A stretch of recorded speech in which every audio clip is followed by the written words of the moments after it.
আমাদের তো এবার 33,000-এর মতো পূজা মণ্ডপ আছে।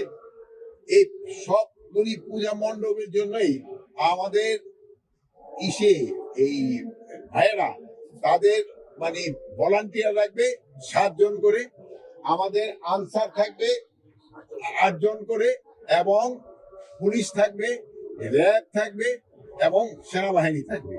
এর অধিকন্তু আমরা কিন্তু আর প্রায় 80,000 এই মহিলা এবং শিশু বিষয় মন্ত্রণালয় থেকে ভলান্টিয়ার রাখতেছি। এবার এই জন্য কোনো ধরনের কোনো অসুবিধা হবে না।